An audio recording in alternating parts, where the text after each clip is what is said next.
Now, we're going to continue our perspective on cholesterol and statins. As you can see right here, it's been our topic for the last 7 weeks, and we're going to go a little bit more. But we're going to get in great detail on today because we're going to really focus on men. That's why I talk about ladies. We need to talk about your men. Because remember, the vast majority of men over the age of 40 are taking it. There's more men taking statins over the age of 40 than there is not taking it when it comes statistically of what's going on, because cardiovascular disease is rampant. So what we're going to do is we're going to cover some basic functions, and we're going to go right into something that I believe is so important, major lifestyle stuff. As you know, we're sitting here on No Sugar Challenge. It's all about lifestyle. So let's continue our thing on statins and cholesterol and see what we can do for the men when it comes to lifestyle. But remember, functions of cholesterol. Number one, we talked about, we're going to review it again, cell membranes, hormone production. And that's one of our focuses today is right there. Because once again, it's a precursor. So what can we do to support the body, not only from a health standpoint of males to make their testosterone production extremely well, but you're going to see what it does for cardiovascular. Vitamin D synthesis and also bile production. And remember, guys, when you look at cholesterol and they're always trying to lower it, the vast majority, over 2/3 of your cholesterol is made by your liver and circulated for its use. So the constant aspect that cholesterol is bad, you got to just ask a simple question. When's your liver start making bad stuff for your heart? Now, if you remember, as I try to teach you guys, there's how it's produced in the liver. Once again, when you take a statin drug, it's not a cholesterol medication. It's a liver-altering inhibiting medication. So what it does, it tries to interfere with its production. And right there, you can see, right there you can see the statin drug, Lipitor, and most of them work right on that reductase enzyme.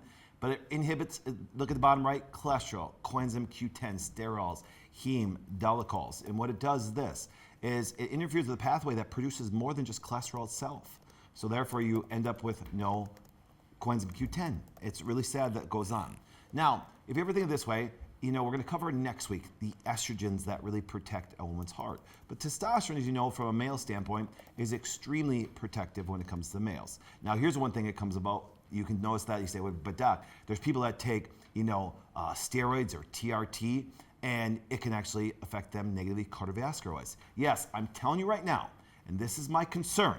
And I know people are going to try to chop this up, so please watch this long format. Remember, I'm always in the middle. What do I mean by that? If something's too low, it's bad. If something's too high, it's bad. If vitamin D is too low, it's bad. If it gets too high, it's bad. It's got to be in the middle somewhere. And yes, it can fluctuate in that middle a little bit. But with testosterone, if it's low, it's bad. It will damage you cardiovascular. Not a joke. Low testosterone is very common in people who have cardiovascular disease. It's very cardioprotective. But testosterone too high is actually very damaging to the heart, because then you have cardiomegaly where it starts to grow, especially the ventricle, especially the left ventricle. See, people don't realize. Now, when all these people, and I've said this before, because here's the thing. We have 1, 2, 3, 4, 5, 6, 7, 8, 9 men in this room right now, okay, and several women. But this will affect women too, but more in the men. Do you understand that our testosterone levels, even being men, they can range, and I don't like it as low as they say, like 350. I think it should be above that. I think it should be no less than 500, but 500, 1200. But you understand is this, 700 to me, which I'm higher than 700, 800 to me, and 800 to one of the guys here could be, might push their body a little high. Somebody at 1100 might be perfectly normal for them, and that could be a little high for another individual. So that's why when they're giving all these hormones, like even TRT and all the steroids and all the things that's jack up the testosterone levels, I'm going, yeah, I'd be a little concerned about the cardiovascular, because if you get too high, it's a bad thing. So when people say, doc, and I'm not saying, no, once again, here we go on the things. People say, well, doc, but I had low testosterone, I took TRT and helped. No doubt, because you were low. And so that TRT could actually help you cardiovascular-wise. I don't disagree with that. But you don't really know what your levels are supposed to be. I want you to understand this. Do you understand there's nobody, there's no man, there's not me, that really knows where your testosterone levels have to be? And on top of it, do you think you need normal single 600 every single day? I believe some days you might need 800. Some days you might need 550. And that fluctuates that way. So I get very concerned, because all of a sudden, they'll get a scan done in their heart, and their left ventricle is larger. And why is that a problem? Because now you have circulation problems. The ventricle is too large to contract. And so if you look at, hormone replacement therapy and cardiovascular problems with men. Now, once again, I know the other people that are like anti-medicine, they're gonna be like, look at, Hormone replacement causes problems on excessive levels. And see, that's the point. I tell people, I'm always kind of in the middle. I understand it's too low. I understand why there's a benefit to it. Too high. But see, what happens is right now, you're not hearing the too high part. You're just hearing the, hey, it's helping people. I get it, but you're looking at other functions. But we should be able to do this on a normal, natural process. So today, we're going to focus on right here, testosterone and the heart. It's so very important. So let's take a look. Testosterone has a number of important effects on the cardiovascular system. In men, T levels begin to decrease at the age of 40. Hold on, stop right there. Okay, stop right there. So I'm 50, all right? And my testosterone levels actually have gone up. You understand? See, it's one thing that we can have major influence on. And I don't take anything. I've never taken anything. I've never taken any enhancement that way and some of that. But you know something is this? But there's ways to support it, which you're going to find at this. And it's going to sound like really weird. Has your man been taught how to support his testicles? Okay? I know it's a really weird question, and the only thing guys think about support is when his wife grabs him in the balls or something like that. That's the only support they're really thinking of. All right? But the idea is this: support means you have to take care of every organ and stuff. Boy, I'm making all you guys smile today on all my jokes. But anyways, let's go back here. And the decrease has associated with increase in all-cause mortality and cardiovascular risk. 100% agree with that. I so agree with that. All right? Low T in men may increase their risk of developing coronary artery disease. Once again, I agree. Metabolic syndrome, type 2 diabetes. Reduced T levels in men with congestive heart failure portends a poor diagnosis and a prognosis and associated with increased mortality. I can honestly tell you, everything they said so far, I so support. It's crazy. Because men do not get their testosterone levels checked until they start to notice something bad, and that can already create some damage on all areas of life. That's why they should get it measured while they're young and continuously monitored, and then a guy can tell where his testosterone levels are supposed to be roughly around. So if something bad does happen, they know where they got to get him back to that way, something they can work towards. Let's keep going on. Okay, where we leave off. Studies have reported a reduced cardiovascular risk with higher endogenous T concentrations, improvement of known cardiovascular risk factors with T therapy, testosterone therapy, and reduced mortality in T deficient men who underwent T therapy versus untreated men. 100% agree. Okay, testosterone replacement therapy has been shown to improve myocardial ischemia in men with cardiovascular disease, improve exercise capability, yes, improve serum levels, insulin resistance, diabetes, everything. There are no large long-term, there we go, placebo-controlled randomized trials to provide definitive conclusion about TRT and cardiovascular risk. However, there are currently no credible evidence that TRT increases cardiovascular risk and substantial evidence that it does not, okay? Now, what they said was this. They don't know the long-term effects, they don't know the long-term benefits, because it's still kind of a new therapy, and right now, all the rage is about hormone therapy, especially in guys. It used to be it was all about women, but in the last 5 years, because of men not taking care of their testosterone, it has significantly dropped. I am kind of frustrated. I was working this morning, and of course, all you have to do on your media is just say testosterone, testosterone, testosterone, testosterone, because it's listening to you, and next thing you know, guess what happens? Your videos pop up with testosterone. And I watch all these people say, a 30-year-old testosterone levels are what the person was 70. Well, a little exaggeration, but I will say this. I don't disagree with all the things going on that we have lower testosterone levels. But why? But see, that's the thing. Why? And if we do have them lower, that means we're doing things or not doing things that we can to maintain them. I'm obsessed with it. I'm obsessed with all these things. So what I'm going to do is I'm going to go through 10 things, once again, 10 foods. See, I caught your attention. So ladies, with your husbands, okay, I want them to add. So this is called the add diet for our testosterone levels when it comes to men, to not only have a greater aspect and benefit to their heart, but also just their overall mortality, okay? Now remember, just to reiterate, if you have low testosterone, you're doing TRT, I get it. It actually will protect you. But I'm concerned that you don't know where they can be, and so the long-term effects are not well known. And I've made this on video many times. I'm concerned what's going to happen 5-10 years down the road, just like they did with Ozempic, just like they do with the vaccine, just like they do with all those things, okay? So here we go. I'm going to give you 10 foods and the reasons why it's so important to do these on a daily basis, okay? On a daily basis. And then when you're doing other things, then you go get your testosterone levels and you go, oh my goodness, doc, my testosterone levels climbed up 100. They climbed up 50. They climbed up 200. Next thing you know, 6 months, a year go by, and you're 50 years old and you have 800 testosterone levels that way. And that's the great part. So the concept of it decreases after 40, well, that stats will probably already change because it's decreasing before that because there's so much control that you do have over that. All right, I'm gonna put them not in specific order, but some of the 10 foods that I absolutely love. Love, love, love, love. And I have some for you guys that are, vegan. I have some stuff for you guys that are carnivore. So there's enough things on here that you can, that's why I chose 10 instead of 4 or 5, because I do have an importance ones that I do. But for today's, I'm not gonna tell you my top 4. I'm just gonna give you 10 things that you could do on a regular basis that will do that. Now, first thing we're gonna talk about right here, okay? Here's one that I want you guys to start with. Raw honey and bee pollen, okay? Raw honey and bee pollen. First of all, once again, and bee pollen is actually stronger than honey itself. And we're gonna kind of go over it. Bee pollen can increase testosterone levels and improve other reproductive parameters. Actually, no joke, increases the levels in men. It actually helps repair testicular damage. See, that does happen. There are medications like methotrexate and cancer drugs that destroy it. So that's why people say, well, I went through chemotherapy, went through all these things, I can't recover. Yes, you can. Diabetes, once again, including helps with it. If you look at it this way, bee pollen increases the weight of the testicles. Hold the phone.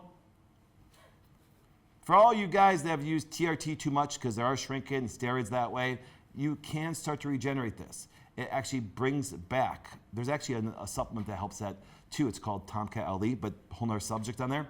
But let's go back here. It increases sperm count, motility, and viability. It improves the antioxidant defense within the testicles. See, it's rich in proteins, amino acids, fatty acids, minerals that are incredible for the testicle. There's isoflavones, there's flavonoids, ligands, everything for hormone effect, and there's phenol compounds that help with all the anti-aging properties. See, there's wonderful research when it talks about the mechanism of how honey now affects it besides bee pollen. Here we go. Honey is thought to aid in the production of testosterone by enhancing the efficiency of the Leydig cells. Those are what are within the testicle. It may also boost the levels of LH, that's the pituitary hormone, which triggers the production of testosterone in the testicle. Another compound in honey is called chrysin, and actually passion flower has that too. It's thought to be a potential aromatase inhibitor. These natural compounds block an enzyme called aromatase from converting testosterone into estrogen and may therefore promote higher testosterone levels. So just understand, adding some honey to your diet is going to be a wonderful aspect to actually know the fact that we're going to be able to have multiple factors. We're going to be able to stimulate some things from the brain, support the testicle, and also inhibit some of the things as far as aromatasing and convert it into estrogen if you have a combination of bee pollen and honey. Simple, easy. You can get most guys to do it. Bad part is right now, no sugar, you can't do it. So I start with that one because I'm going to tell you, I love this. That's one of the reasons why I have always been a honey fan, and also bee pollen, because it does a wonderful job for male reproduction and also female reproduction, but we're focusing on males today. Next one that we have right here is white button mushrooms. As you guys know, I am a mushroom freak. I think mushrooms have so much benefit, but this is actually just something culinary-wise. You can put it in foods. You can eat them directly that way. And let's take a look what it does. The white button mushrooms block the production of an enzyme called aromatase. This enzyme converts testosterone to the female sex hormone estrogen. By blocking conversion, some studies suggest that the food like white buttons can help improve testosterone levels. Some studies are needed to investigate the direct effect of white button mushrooms on testosterone levels. So if you remember, I've talked about this so much. Most males do not have testicular damage, okay? Most males do not have a problem producing testosterone. But doc, they keep on saying that testosterone is so low. You're right, I agree. But if you were to go a little bit deeper and measure their estrogen levels, okay, all the estrogens, they have more estrogens. It's why we're seeing all this feminization and characteristics of men today, okay, because we are actually having too much of that. And so even the first two things I showed you can be some natural aromatase inhibiting medications, or apologize, foods. Because the reason why I brought up medications is, do you understand that even when men take TRT and other hormone replacement therapy, they will get testosterone. But if they don't stop the aromatase, it converts to estrogens and they have other characteristics that they do not want, okay? So that's why I tell people, you can start with things by actually habitual inhibiting things that they actually even have drugs for. Another great herb, once again, I don't have it on the list, is passion flower. It's another great aromatase inhibiting thing for a man. Plus, it helps with smooth muscle relaxation, so it's really easy for people to recover after they are done working out. All right, the third food that a lot of people have no idea that actually has some great research when it comes to testosterone levels, and I love this thing, pomegranate. Pomegranate, okay? You see, I go to Costco and I buy those the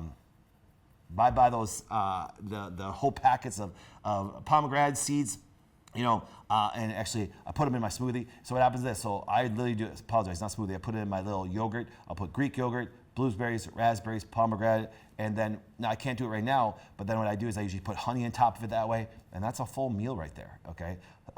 Great thing to have, very good flavor.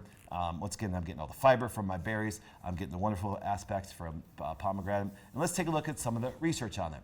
Pomegranate juice intake enhances salivary testosterone levels and improves mood and well-being in healthy men and women. It's kind of cool. Pomegranate juice may increase and help testosterone levels in both men and women.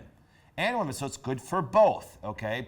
Once again, that has oleic acid, which inhibits aromatase. Do you get this? Do you see that a lot of these things that help testosterone inhibit its conversion to estrogens, okay? Increased nitric oxide. There's your cardiovascular aspect right there in blood flow. Reduces our stress hormones. They actually did, once again, in 2012 study talking about its increase in salivary testosterone. They also found that it increases testosterone levels and actually helps improving with PCOS. Once again, it also helps with benign prostatic hypertrophy, okay? And now that was an animal study. But you gotta remember, all these things that you're doing are the compounds and the bioactive ingredients in foods to help you, all the pathways and that to help you do things, keep your testosterone levels. I believe that one of the reasons why my testosterone levels are so high is not that I have an overproduction and things like that, I just believe that all the pathways that keep my testosterone levels where they're supposed to be mimic it by the foods and stuff that I'm taking on a daily basis. These are foods, with the exception of honey right now, that I have on a daily basis. If you were to walk into my kitchen here at the office, you're gonna see, no joke, like I said, and you can get them other places, but Costco has those little packs that says, poop, throw one in there, mix it with my Greek yogurt and my other berries that way, and boom, wonderful meal right there. That was my lunch yesterday, okay? Now I will tell you this, I do like to take some honey and put on top, but I'm also taking a supplement of bee pollen and stuff. So I'm always working toward that. And you guys are wondering, oh, you're 50 years old, you run off to get your calcium score done, it's perfect, your cardiovascular is great, you can go energy-wise like crazy. Well, that's why these things happen. And you're talking about just daily habit stuff that's so important, okay? Next, things that we do love. Here we go. Oysters, no doubt, oysters. Now, why? Obviously, because oysters have a significant amount of zinc. Oyster-derived, once again, helps promote oxidative damage being reversed once again when you have this, but here we are, okay? I'm not gonna read this whole thing, but just understand that the pathways to zinc and actually what it does to the testicle and reducing oxygen, reactive oxygen species, there's an antioxidant process. Zinc is very important.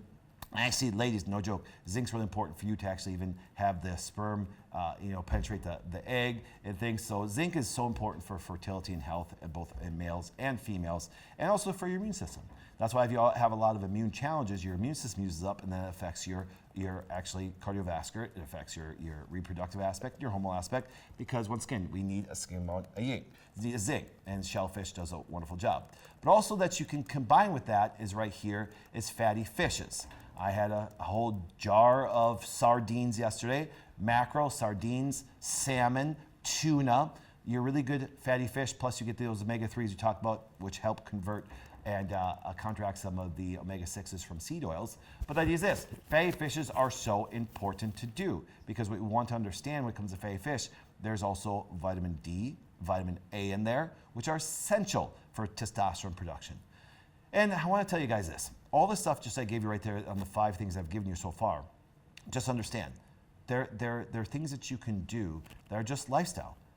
With the exception of maybe oysters, everything I just put on that list, and of course honey because no sugar, but I did do bee pollen, there's things that just incorporate into your daily lifestyle. Simple. This, actually lower calorie. Do you see them? Lower blood sugar levels. All these things are so good for you to do on a regular basis. And we know this, ladies, and I started off, we know this. Viagra sales, all these male enhancements, all these things are at an all-time high, but these things increase your man's male enhancement and stuff. And so I want guys to do this on a regular basis. So yes, am I focused on cardiovascular because that's our process right now? Absolutely. Will this help his testosterone levels? Absolutely. Will it help his cholesterol levels? Absolutely. It'll help cardiovascular regeneration repair? Absolutely. And so these things should be incorporated into the diet on a regular basis. Now, I was training in our academy with Dr. Zach on Thursday. And I've always said this, whenever you're starting your journey, and you may be watching a show for the first time, what I want you to understand is this, is to give up something sometimes is very emotionally hard, both men and women. That's why No Sugar Challenge is an emotional, tough thing because you have to give up some stuff. So if you're new at your journey right now, and you've never watched a show and this is your first time, what I want to tell you is this. No matter what diet you're doing, do me a favor. I wanted to call it the ADD diet. Now, it doesn't mean ADD. No, ADD diet. Just take these things, put them in your diet, and you're going to find out that if you put these in first, so if you had a thing of sardines or salmon first, you're going to fill up a little faster and then if you have your junk, you still have less junk, okay? So I tell people, add these things into your diet on a regular basis, and you'll find out as you start to do better, you'll wean off some of your other things. Put the good stuff in. So I was teaching people, would you rather be, pure in everything you do but deficient and missing things, or would you rather be sufficient in all the good things and eat a little toxic? Now, believe it, it's going to sound funny. I'd rather have everybody have all the good stuff. If they have some sassy stuff, I'm okay with it. Because if you're pure as can be, but then you're deficient in certain nutrients, you're still going to be missing some things. So if we can at least get you guys to add the good things in, fellas. If you could just throw these, once again, 5 things in on a regular basis. Now, as you can see here, and once again, I just put up your research because I always tell people always want to kind of criticize things that way. I always have your links in the bio and stuff like that you can do these. There's wonderful research that you can, do all these things and see the things behind it that way. I just want to get you the concepts so you can actually now do these things for your health. Okay, next, I had a nice chunk before I actually had my food yesterday. Of course, here we go. Red meat and organ meats. Red meat and organ meats. Now, for all my carnivore friends, they just perked up because they're like, hey, yes. And they're wrong.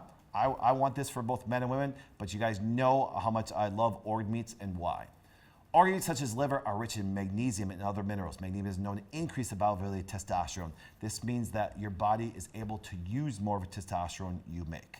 See, you need a significant amount of magnesium, and when you do have organ meats, you have a wide variety of magnesiums. Do you understand? You got magnesium citrate, magnesium glycinate, you got magnesium threonate, you got so many different magnesiums. When you do eat organ meats, you get a wide variety of magnesiums, which make your testosterone more bioavailable in your body itself.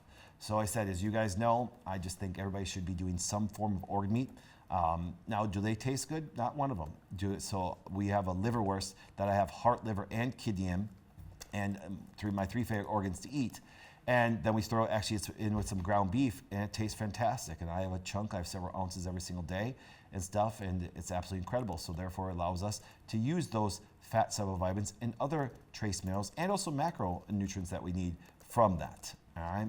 Now, next, one of my favorite things to do, and especially to do this during lunch, as you can see right here, garlic.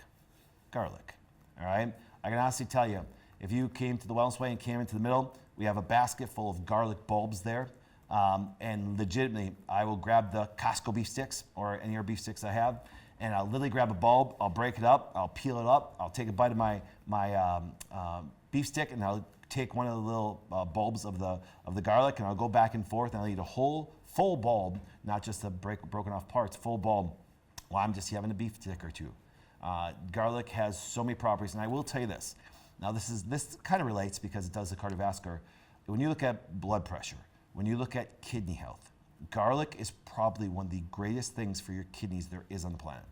By far. I can honestly tell you, if you pick a food that can really affect your kidneys, it's garlic. I am obsessed with garlic. I think it's all, and most women that actually have some experience in natural health, they'll talk about garlic and its antimicrobial and keeping all of the bacteria under control. I agree with that. I'm more obsessed with garlic when it comes to your kidneys and cardiovascular than a microbial, and it's a wonderful microbial.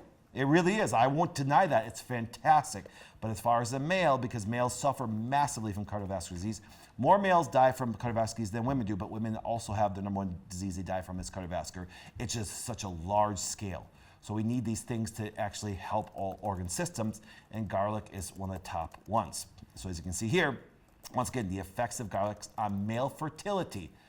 They did a 2018 study suggests that garlic may help increase testosterone along with sperm production and fertility. Research attributed these effects to the anti-aging properties of garlics, which increases the efficiency of testosterone-producing cells, Lewis cells, in the testicles and ovaries. So once again, ladies, as you can see, that's also good for you, all right, and your fertility. See, do these foods affect you, ladies? Absolutely, they do. They really do. They all have major benefits. Some benefit males more than females, but they have benefits to both male and females, especially when we're talking about testosterone that need to be produced and used. All right, next thing, won't surprise anybody, all my carnivore friends, we have some wonderful things about eggs. Eggs, specifically the egg yolks, all right? And once again, it contains vitamin D and selenium, all the good things. They've done some studies about eggs and what it did, and they come up, there's plenty of studies to show that eggs do it. But I will tell you this, though. It's not the egg whites. It's actually the egg yolks. See, I want to think about this. You remember how egg whites became so popular? I'm like, the vast majority of nutrients is in the yolk. And as you guys know from past shows, Ansel Keys and everything, talking about dietary cholesterol and things like that, and eggs are bad for you, I'm like going, I just don't understand where they get this from. You know, there's propaganda and trying to make a low-fat diet and everything, but this eggs are so beneficial for you. Now, the last thing, once again, because I know somebody asked about this way, they'll say, Doc, if you were to pick one herb that's significant for testosterone production, well, to me, one of the most studied herbs in the world and also has major benefits, but if we take a look here, it's ashwagandha. Ashwagandha. Ashwagandha has a significant, it's probably the herb that has the largest increase in percentage testosterone that there is. So let's take a randomized double-blind placebo-controlled study with it, and here's what happens. If you see the highlight part, ashwagandha intake was associated with an 18% greater increase in DHEA and greater increase in testosterone compared to the placebo. You know, so what happens this, there was a significant change when they did this. They took populations of all men, and here's another study. Once again, the effects in standard ashwagandha root. Once again, looking at sexual performance. That's why I said, ladies, you want your men to do this, and here we go. Compared to the placebo, ashwagandha root supplementation was associated with a statistically significant increase of all the markers.